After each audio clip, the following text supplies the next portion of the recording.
bi me kalo klitai samba flani muka anikili amunu ba fle sanga naka wakati anga bololo kana la maliko na yankata se maliko kana ma ambe au befu aka wakati ochugoyala ni akwa kuna foni ale wati seli mali kuna foni point ale jabaranika ayo bismillah.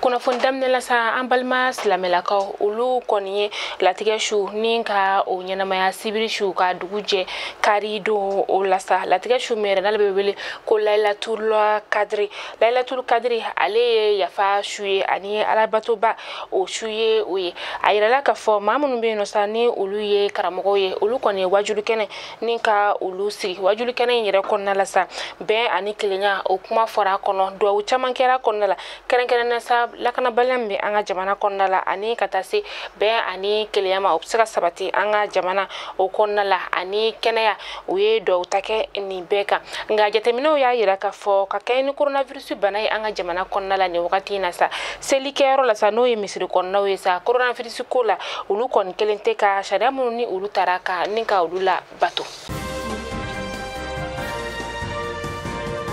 ma keme bonyango ama keme lasa musota ani shigi demisen biduru ani saba ulle kon bora uka dugula ninga ukunda anga faba o konna kansa akera araba doya lasa ukon tara yorom na ninga tu daga isa ode ye demisen ka yoro no bebele nazaraka na ko cité des enfants u bolla ka bo uka dugula ni oye kayesa ka sababu yake ko uka dugu marabaga ulu kon kelendo ninga gelata ka usegere gelen yere misa no de ka fo ko ubanelo ka ujo uka jonya ni okoro ka sababu yake oye uka dugu lada doy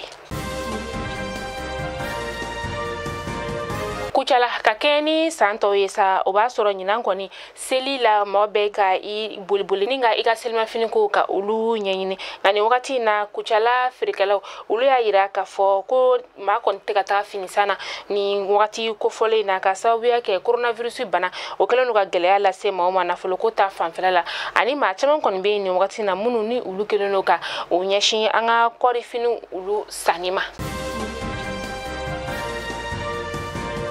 bafulabe ma chamane be no minu nu ulu sebe koro jogina ka sababu yake sarabaka kasara mi ni aye usoro akera mekalo kle kononton temeni akera gwalia alebe kita sirala mamunu be no sa ni ulu ni ko ni ka seria we ayira ka fo mamunu be nu ulu jogina ulu tani ngata nu li gulia sescom na ukata furakali kun folo ni ka osoro o temeni ukosoro kuta ni ngata nu e bafulabe laptani sula uye uka dugu wol masirita ba ni ka ulu la donia ulu kontara unyeda chien ni noinka ngani wakati na amado femi kera ni streba kan kasara ale sababu ye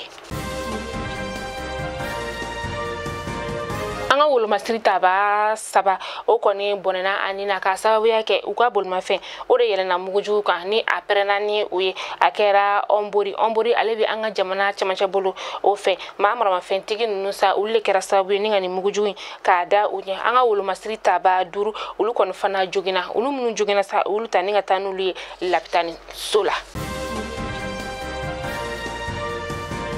amita ko kan kebarula amita lagne ka ulu feno ufana ka mata ani duru ore koni sara kera sibiri mekalo kle shegi asorla fami pesa ore ka foko uga sanu bodama ore koni binani ni manunu ka kuto sanu ni ora akera lagne orom nasa ode sigiri masurunya oye ngamamunu be no sani ni kera ulunya ulu koni sebe koro jorola ka sawu yake mamunu be taga sanu bola ni yoro ko folena uga dugu ma kelente amanu be boyoro chamane la ni ngata sanu bola